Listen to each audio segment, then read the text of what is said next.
Good afternoon.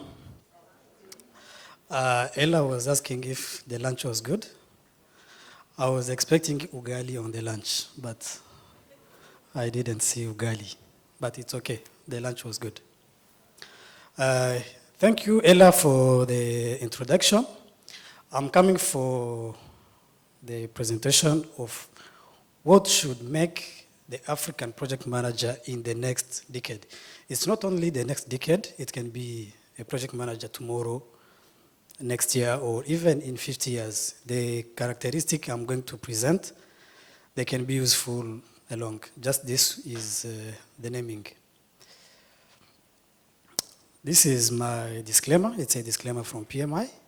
Everything I'll say here is my opinions and views, and I'm the only one accountable. Now, why are we here in this afternoon or today? From the speakers of yesterday, it's all about delivering results from the strategies.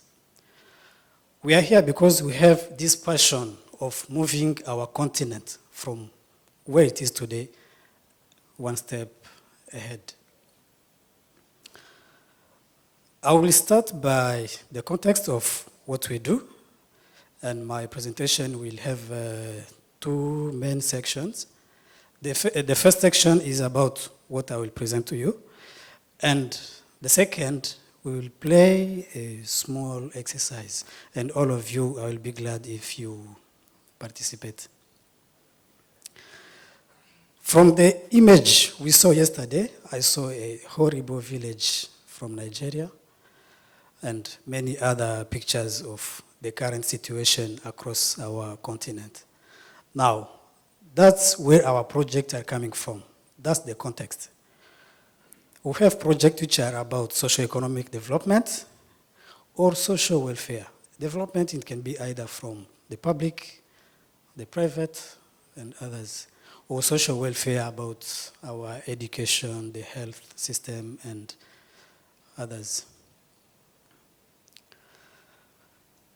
These projects, some of them, they are life-saving in their nature. Imagine you are assigned a project of providing clean water to the people, and then assume that project is not delivered as it was expected. I think it will be a kaboom. It's a new word I got from OG this morning. It will be a kaboom because if that project is initiated today, it's because there is that need. And we have seen villages where people or small kids, instead of going to school, they move, they travel 10, 15 kilometers for bringing just 5 to 10 liters of clean water home. We know the infrastructure of our education. Similar projects can be assigned, can be initiated on our continent. We still have the shortage of quality education infrastructure. This list you can extend yourself. All of us, we know the context we are working in. Now, where is our funding come from? Some of you might have some information about the national budgeting. And if you know the sources of where our budget is coming from, it's either from grants, loans, and the limited national resources. I'm from the Revenue Authority, and we are always happy when we see our effort is bringing impact to the country. Now, looking at the funding aspect, from Rwanda, where I'm coming from, the previous financial year, grants contributed 16% of the total national budget. Now, imagine again the projects which are in that 16%, if they are not delivered to the expectations. It's another kaboom.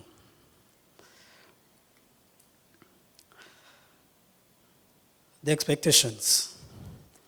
Regardless the context I'm talking about now, we are expected to deliver the high value for money and ensure that the stakeholders are satisfied. For those of you who read the previous versions of PMBOK, before it was like this, stakeholder satisfactions, but now it's customer. We want to satisfy our customers. And I think if I was a pastor, I would like to say, if we deliver these two expectations, we will go to heaven straight away. Now, within this context of life-saving project, the damage is very, very beyond. The damage of not achieving the expectations is beyond the resources we are putting in. If you have happened to rework on a certain aspect of your project, you might have noticed this. The rework is very expensive. Now, talking about project management, there is different frameworks, different approaches, but which one do we apply to our context in Africa?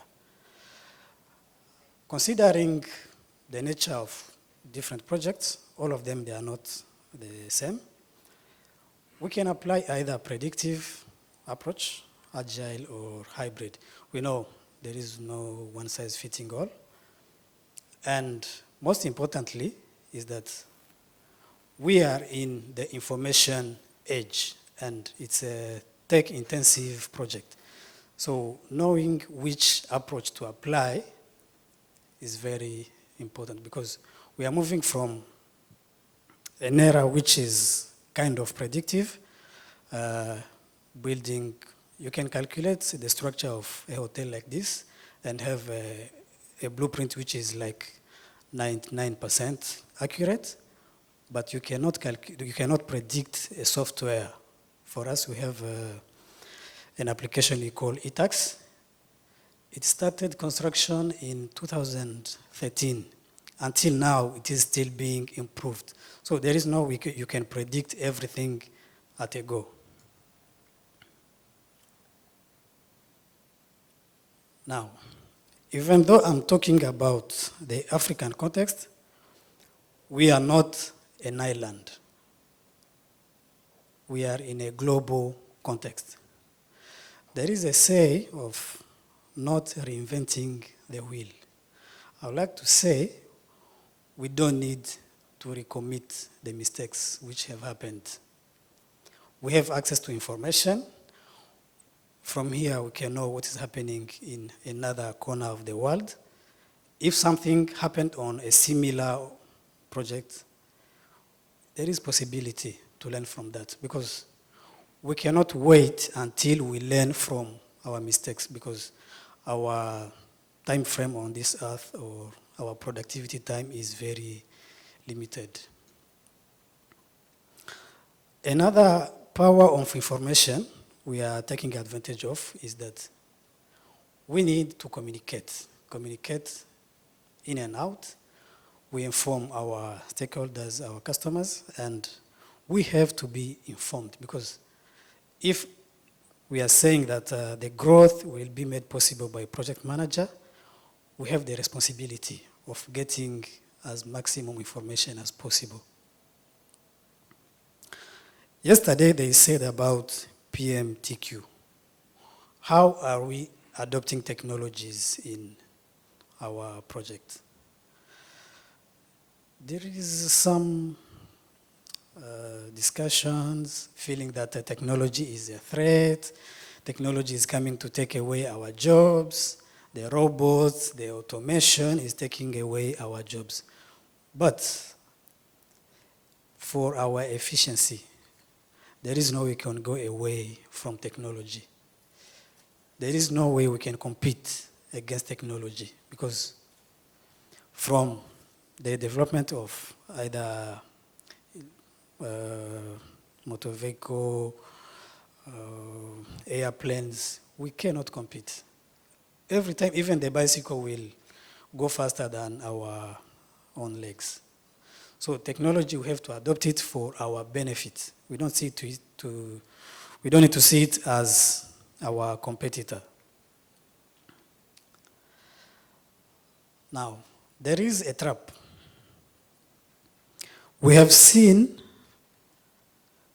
project being assigned to subject matter experts instead of looking for a fully qualified project manager who has the skills as defined by the PM talent triangle. The project is kind of awarded to someone who is a subject matter expert who has that depth of project management skills. Now, my topic is about the project manager of the next decade in Africa. We need that project manager who will serve as a reliable bridge between strategy and results. That's our basic mission without even taking further explanation. That's our role. That's what is expected from us. Bridging the strategy to results. And that's all our organization are struggling to do. We need a project manager who have that enthusiasm of the outcome of a successful project delivery. But at the same time, be aware that a project that fails, what will be the impact? In the morning, Ogale was doing something like this. We need a project manager who has that wisdom of understanding the context. I would like to refer to the pictures which was showed yesterday during the TED sessions. That's what lay before us. Those are the kind of projects that will be assigned in 2, 5, 10 years ahead. We are in an era of intensive project development. The third part is about leadership. And you know leadership is always about people. Projects are made successful by people, and they fail. They are failed by people. So it's for us to turn this, to make sure projects are delivered. I think that's one of the key objectives why this session is being held and the entire conference. For this, I will not explain much, you know it very well. The side of leadership on the PM talent triangle is very key for delivering our project. We know very well from either corner of the world, there are very good processes, tools developed by good academics, but the people aspect is very key. You might have multiple tools, thousands, but knowing which tool you apply to a certain scenario is very important.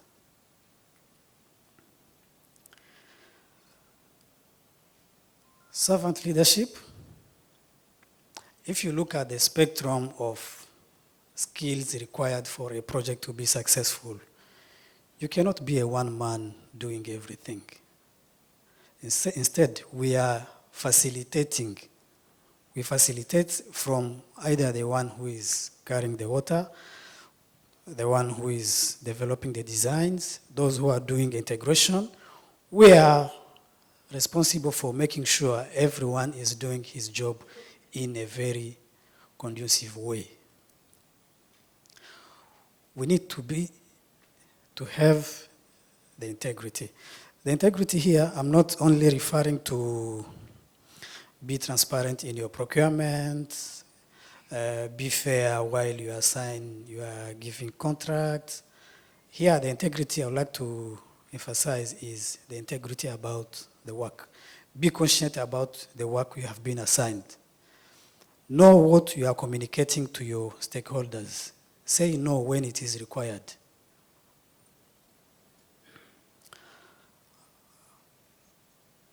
We need to have a good understanding that people prevail of processes and procedures, as I mentioned. In the morning, the emotional intelligence was introduced. And I said previously that projects are made successful by people. How do we engage our teams? Upward, downward, across, how do we engage them? The emotional intelligence will be a very important tool for us as we engage our stakeholders and our teams, regardless of which position they are on. The bottom line on this is that you can have project plans, tools, but that will not be a guarantee for delivering a successful project. You have to maximize on the people aspect for your project to be successful. Now, the project manager we need for the next decade, my topic is suggesting, is someone who understands the responsibility of project delivery and that the delivery is made possible by the team. Here I would like to mention that the people are like a system, just a system as it is described in automation system, those who have done engineering. The output is always proportional to the input. The best you will give your people, the best you will get from them. How you will take care of them, it will be the same way they will take care of the project work. So people aspect is very key for us. Now, as I said, we have an exercise in this presentation, and I don't want to pretend that in these few minutes I have exhausted what could make a good project manager in the next decade. I would like you to contribute on this in a Twitter style, very short. The protocol will help us moving the microphone around, collecting your views, and help me to complete the sentence I introduced. In the next decade, Africa needs a project manager who? I don't know if Ella is still around. I would like these tweets to be shared on the mentioned hashtag. So if you can move around the microphone, I need contribution from all of you. I have a very soft voice. I cannot stand here for more than some minutes. And I said, we've got one mic there at the back, and then so we have two. Do you want to use the one at the podium? Okay. Just for now, and then I can pass around. So any comments from anyone? Who can finish this sentence? Yes. Okay, we have two. Who wants to go first? Yeah? Okay, you go first. Thank you very much. I will say in the next decade, Africa needs a project manager who is people-centered or customer-centric. People-centered and customer-centric. Yes. Nice. Okay, yeah. Thank you. Africa needs project managers who can deliver. Who can deliver? In the next decade, Africa needs a project manager that is visionary and dynamic. Visionary and? All right. Okay. In the next decade, Africa needs a project manager who is emotionally stable, technically sound, and open to change. In the next decade, Africa needs a project manager who can innovate. Innovation. In the next decade, Africa needs a project manager who is data literate. So he could analyze data, know where data is coming from, and understand how to use data softwares. Technology. Thank you. Yes, go for it. In the next decade, Africa needs a project manager who can execute what he planned. Execute what? What he planned. What was planned, or what he planned, or she? In the next decade, Africa needs a project manager who is a facilitator and serviceable. Facilitator and serviceable. Any more? Yep, I've got 2 mics now. One here, and then we'll come back here. We need a project manager who's agile and passionate about the needs of the community. Agile and? Agile and passionate about the needs of the community. Okay, I'm Queensley from Nigeria. I'd like to rephrase it a bit. I would say in the next decade, Africa needs project managers in all areas of business, in every area. Be it business, politics, construction, IT, healthcare, in all sectors. Africa needs project managers.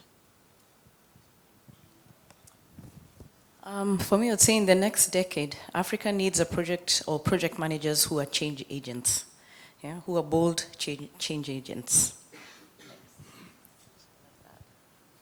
Any Hello? more? Oh, now we're all inspired. Okay, we'll come back there in a moment. Yes, I can say in the next decade, Africa needs project managers who have a vision to impact positively life of people. Okay, so I would like to add to it that in the next decade, I would like to see African project manager who is technically driven and can balance between process management and people management. Process and people. Yeah. Yes, the future project manager will have flexibility and lifelong learning skills. Good. I have one more contribution, maybe. Okay. So the future project manager, maybe I should stand. Yeah. I'm from Kenya. I think the future project manager should think locally and act globally. Think locally and act globally.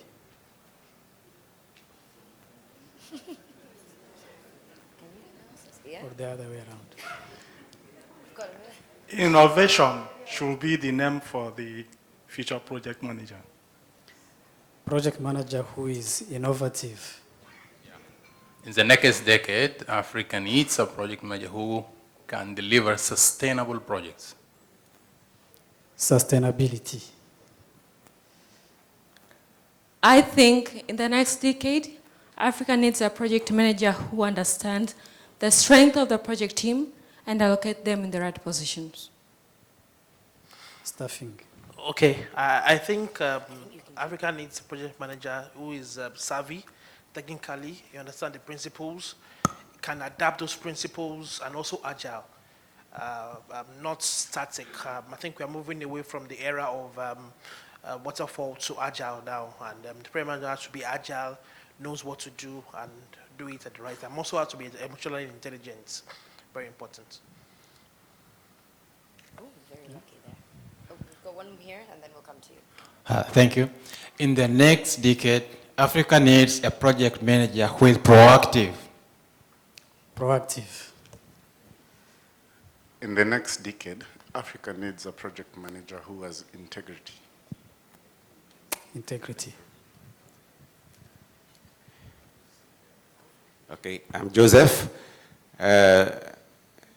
Everything is about people, and I think that in the next decade, Africa needs a project manager who take care of people. That means managing the project so as to satisfy completely the people he is working for, and take in consideration every every person who is impact or who impact the project, so as to make everybody satisfied as far as possible with the project outcome.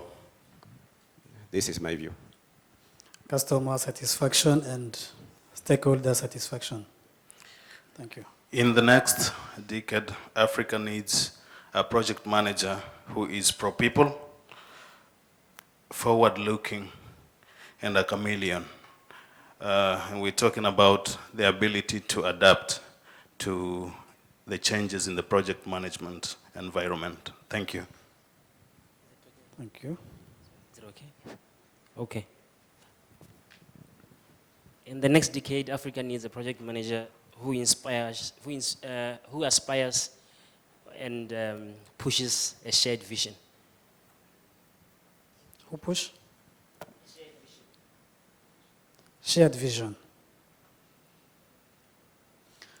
Thank you, Ella. Thank you, everyone. I think you can clap for yourself. Oh. One more.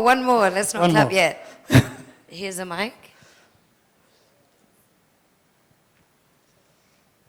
Yeah, I think Africa needs project managers who will demand to be involved in the project selection and make sure we only do projects that deliver value, not what people want to do to make money. I think that has been our biggest failure, that we end up just implementing projects that we don't even know why we are doing them, and we faithfully sit to earn our money. So, thank you. Janet wants a project manager who is not money-driven. You will die poor.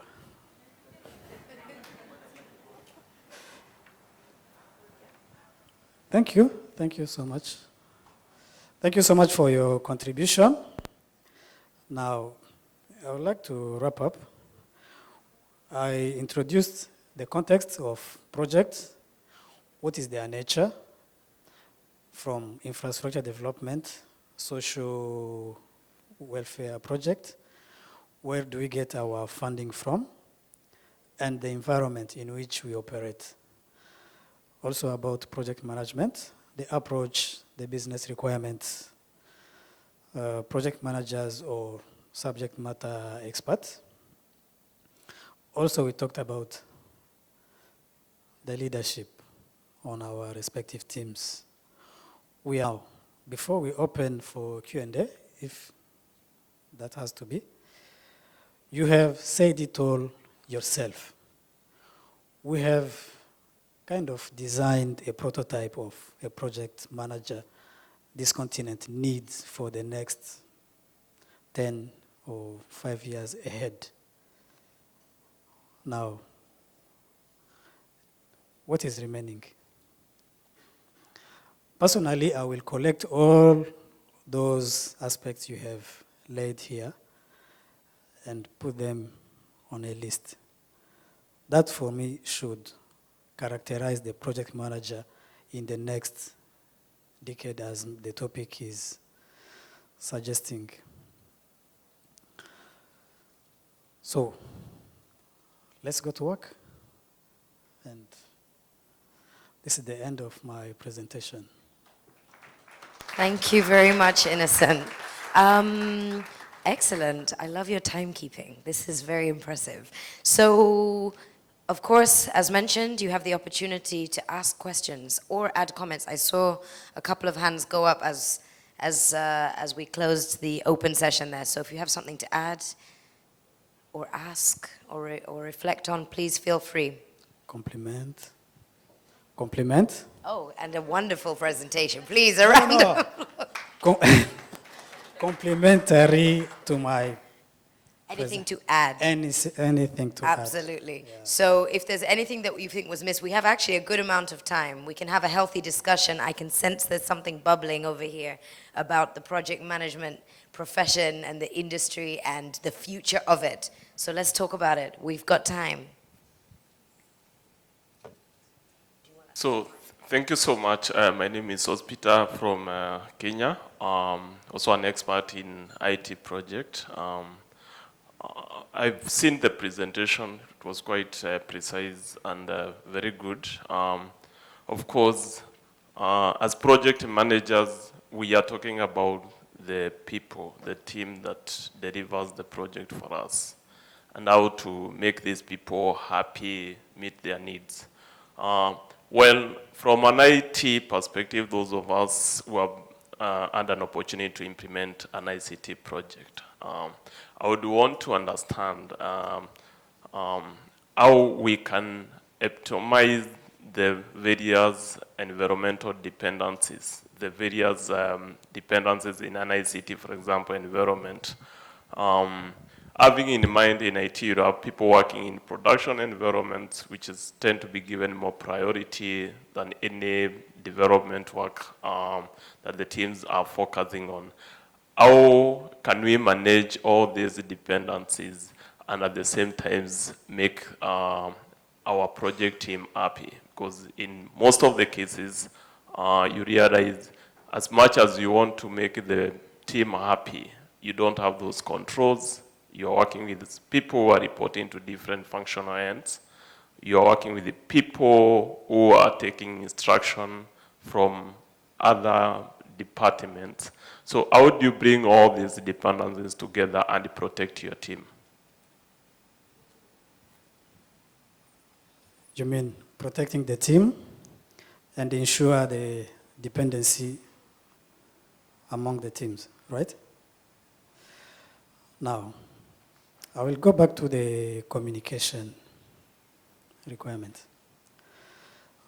There is a thought saying, fire. After the 2 seconds, you can take it off with a glass of water. After a minute, you can take 5 liters, and it keep growing until it goes beyond control. For our respective project, any single detail that need to be communicated, do it as early as possible, before it goes beyond control. Never leave something to chance. Now, I'm emphasizing this because until everyone understands where you are going, that's how they will follow. Everyone has to understand how he's fitting in the big picture. This, of course, will break those silos. You know, there are some projects where you think departments are competing against each other. You present something, instead of polishing, improve your idea, they resist. They show you kind of resistance. We don't have people, we are not able to do this, and the list of excuses goes long. So we have the responsibility of making everything clear, being the scope and being the expectation from every contributor to the project. But I think the audience is open. Yeah, sure. Anyone Did that answer your question? Can add something. I lost you now. Happy with the answer? Partly? Partly. Okay. Thank you once more. My name is Silo from South Africa chapter. You talk about integrity, which is one of the critical issues. From a South African perspective, we have seen many projects whereby there is consistent conflict of interest in number of programs of projects that are run, and that in the future end up some of the projects not being completed and a lot of controversies happening. In your own way, to advise to ensure that we tighten that, because in most cases, most of project managers are not sitting as on a high level in terms of decision making about certain projects. But how are they able to influence or lobby to ensure that conflict of interest and integrity of projects are maintained? Thank you very much. Conflict of interest. You know, okay, it's okay. For every yes about any decision, for every yes, at least there is a no. That happened. In our lives, at home, at work, in our organizations, there is trade-off every time. For every decision to go this way, there is a no. It can be stated, it can be said loudly, or it can even be silent, of not going this way. Now, to clear the air, you have to be, I suggest, we have to be specific that we undertook this project because of a list of values, because we don't want to lose this opportunity, first of all, and for this time, this is our priority. Until you have prioritized your list of initiatives, you know which one comes first, which one you can put on hold and initiate it next year or next 2 years. That conflict will be there.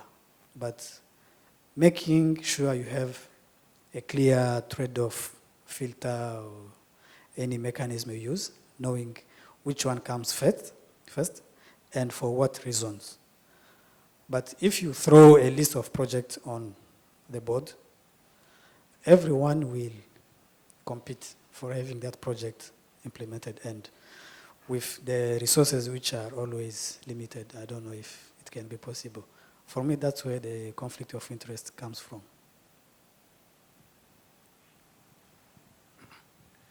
My name is Steven. I'm from Kenya. I just want to quote one of my professors who say that the future project manager should be someone who is as spontaneous as potassium. You know, when I got that statement, the first thing I did is that I like watching Ferrari. And I usually look at, you know, when the Formula One vehicle, you know, it heads to the pit stop, how much of time the guys usually use for them to be able now to change the tires and the rest of the stuff. It's usually less than, I think, less than 10 seconds. And that is the project manager that the future is waiting for in Africa. So my thought process around it is also on the remuneration of such a project manager.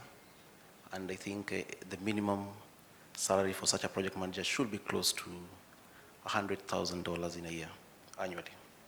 So my question is, or where I would like just to see your comment is in terms of the pay. Because I'm sure, you know, what really attracts us to this profession is also what we get for what we have invested in. So what is your thought about the future project manager in terms of the remuneration?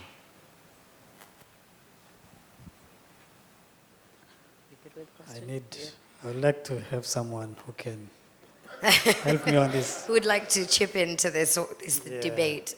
Because remuneration, I don't know if it was part of today's presentation. It was just... But your perspective, what's the value of the project management profession, and how do we influence that? The value, what I believe is that we should be paid, or we should be remunerated proportional to what we deliver. The value we are giving to our organization, that's where we get from our remuneration. But of course, we have different contexts. A project manager in Kigali might be paid differently from a project manager in Dar es Salaam. We know our respective economies. We know our organizations. So I can be paid half than a project manager in Dar es Salaam or Abuja, I don't know. I don't know if I will go on strike, claiming to my boss that, you look, I'm a PMP like my peer who is in Lagos, please raise my salary. I think there is a set of criteria which determine the pay. My name is Said Olatukumba, and I just want to make a comment, actually. I've been listening to all the conversations, and I realized that people have not talked about safety and health at all. We take safety and health with levity in Africa, and it's high time we learn to imbibe the culture of safety and health on projects as well. So the next generation of project managers should be able to cascade down the culture of safety and health on projects. That's my own contribution. Thank you. Thank you for your contribution. Definitely noted. We've got two more at the front. Commenting back, the first project I worked on, it was a broadcasting project, and we had transmitting systems on a mountain called Karisimbi. I think after Kilimanjaro, it's Karisimbi that's the highest mountain in this region. After is the key word. Nyiragongo? I have to check the numbers. Now, what I would like to say is that it required a great effort explaining that we are working in a very harsh conditions at a very high point. The oxygen is very limited. Even to secure those basic PPE, it was a problem. It was a problem when we went to our management campaigning for having protective equipment. It was sounding as if we started not taking our job seriously. We want something luxurious. We just want to spend companies' money for something which is not really aligned with the project itself. So I agree with you that health and safety is very important. Okay, we'll take 3 more comments, and then I think we'll probably be out of time. Okay. So It's a quick one. Thank you, Mr. Innocent. I'm Queenslyn from Nigeria. So many things have been said about the African project manager of the next decade. I want to ask, what is your conclusion on this subject matter? What is your conclusion? Thank you. Sorry, come again? Conclusion on? On African project manager of the next decade, so that being the topic, what would you say is kind of, if I'm rephrasing it correctly, what is your view on this topic? Thank you. My conclusion on this can be briefly summed by this slide. First, understanding the context. If you understand the context very well, that's how we will deliver the value. We'll deliver the project which has value to the customers and stakeholder or the community we are serving. Janet said about not being money driven. Fine. I can be a project manager, get the project from my organization, make sure at the end of each month I will be paid, but I don't have that passion or the drive of assessing if the project I'm implementing will bring any value to the people. We have seen such projects where the project is run, huge investments, then at the end of its implementation or somewhere in between, they realize it was not really something that's required to be done. So understanding the context is one of them. And maximizing the project management. This is the technical part. This is the PMI thing. And also the people, the leadership, that emotional intelligence I'm talking about. Understanding that tools, any latest technology, without embedding the people aspect, it can be a betting on the project. So leadership being the key to the success of the profession, I think, is what I got from that. Okay, yeah. Okay, thank you. My name is Ayo Dotson from Nigeria. It's just a comment. I listened to his question. He was trying to say, I don't think he was quite satisfied with that response. So I just wanted to put some comments based on my experience on managing operations and projects. So what I realize is a lot of people in projects who are pulled from operations are still usually bogged down with operational tasks in the course of the project. So I thought I should mention that, number one, governance may help in such an organization. What's our traditional project charter, for example, so who are those, what is the governance structure in place, for example, in that organization? Like you mentioned in your presentation, thank you for that. You talked about leadership as well, servant leadership. So how is the project manager able to lead and ensure the project member sees the vision, the big picture, so that they can follow? Even if there is a solid governance structure, you can't force your team members. They have to see the vision they have to see the big picture as well. And that is where emotional intelligence also comes in. You need to be able to manage this number of people because naturally they tend to focus on their operational task more than project deliverables. And thirdly, a PMO office may not be out of place. That now begins to push some of these principles, begin to support the project across the organization so that people from operations begin to see the need to understand PMI principles, to have that entrenched in the culture of the organization. So I think that could help in such a scenario. Thank you. Thank you for your I contribution. would like to add the leadership.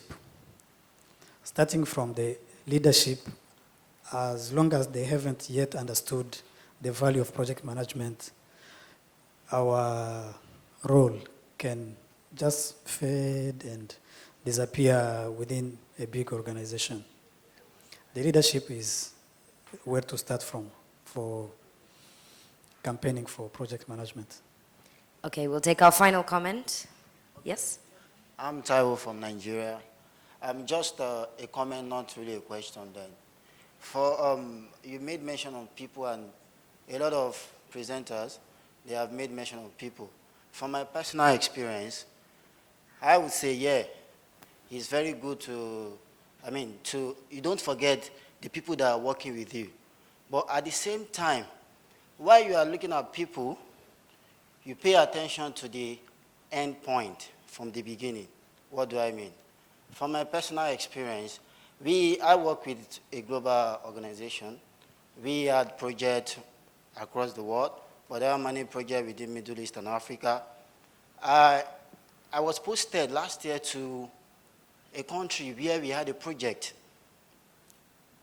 that was meant to be delivered within 7 months. Within 8 months, 5 different project managers from different continents have been posted there, but they were unable to deliver the project. I got there last year, October, and the first question I was asked by the C-level managers, in that organization, the operator, was, when are you leaving? That was the first question they asked me. Are you also staying 2 months? So I discovered from there that my previous colleagues have come to say, yeah, we have tools, we are from this organization, we can do this, we know these processes, we know these tools, but they have forgotten the people. So in my first 3 weeks, I spent time with people. I understood their context. And what they were not sharing with the previous guys, they were sharing it with me. And from there, I was able to successfully, but it was tough. Because I don't want to mention the country not to look abusive. The people it's one thing to push someone to get things done. It's another thing to you push, then I start moving. But you push me, I stay. Push me again. Push me, So that was the kind of ideology which some other people couldn't stand. But at the same time, this is who they are. If you want to make a change, I want to give an advice to all of us as project managers. If we are not ready to be change makers, then we are not ready to execute project. You need to be a change maker, and don't expect what is going to work in A will fit in B. So from what I was sharing, I discovered that people, they also needed to be trained to understand the values of the project we are meant to deliver for them. They don't even understand. And you want to train someone, for instance, you want to train me, and I'm even telling you, oh, it's almost time I need to go. I'm meant to be telling you, please, can you spare me more of your time to teach me? So with that, first of all, gathering the information from the people to understand why my previous colleagues couldn't stay that long. Then I discovered that I had a long job to do then. Back home, I was meant to spend 2 months. So in trying to manage people, don't forget your own personal stakeholders as well. So I had to also communicate to my own family back home that it was really a tough decision for me because it was just for 2 months. Then till now, I'm still in that region. In trying to work with people on the ground, we have gotten a lot of opportunities. I mean, and they have really seen the reason why they should be trained. And we got an offer to give them training of 2 months. I started that by just having a chit chat with, one of them, and from there they took me to the C-level, and we had that discussion. Then I started looking out for the opportunity, what they were not seeing as values within their own system. And, if you want to condemn people, you can condemn so bluntly, and you can condemn stylishly. But what we were doing, what the previous guys were doing was just to say, no, this is not right, it can't be this way, knock it off. That's fine. Second, down to what he said about health and safety. Can I ask you to just wrap your point, because we're out of time? Yeah, I just have 1 minute. Thank you. Health and safety is incorporated in projects in Africa. I have executed projects in 16 African countries, remotely and then physically. And health, safety, and environment is part of our own core values. We cannot joke with it. So that is in Africa, and it happens live and direct. So in wrapping up, I want us to know that no matter what we do, no matter how good we think we are, if the people, your stakeholders are not aligning with your goals or your values, what you want to deliver, you will fail. I have failed on project before, and just to wrap. No, that was the wrap up. Yes, I'm wrapping it up already. I'm going to have to stop you there. I think you've made an excellent point. Thank you so much for your contribution. You've said a lot of great stuff there.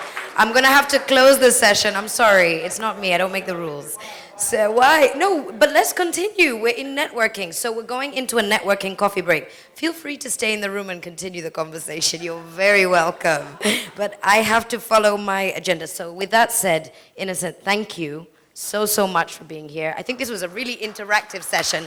We appreciate you. What did we learn? I'm not finished. I need to do the summary. What did we learn? I think the biggest takeaway really is something that really stood out from what you said was project success and project failure is derived by people. So it goes back to people, and this is a common theme we've been hearing in all of our talks. So people, leadership, servant leadership, and the project manager's role and responsibility is to pull it all together and create the most conducive environment for projects to be successful. And that boils down to integrity in terms of ownership and accountability and EQ and all sorts of other great stuff. So we've got a long way to go still, I think. That's kind of the conclusion. A long way to go to bridge the gap that we have in the project management industry, but we're on a good track. So thank you so much for sharing with us, and you're still around for the day, right? And tomorrow. Are you here tomorrow? Excellent. Grab him and have a chat. Please, in fact, go straight to that man there and have a conversation. Thank you so much. Thank you.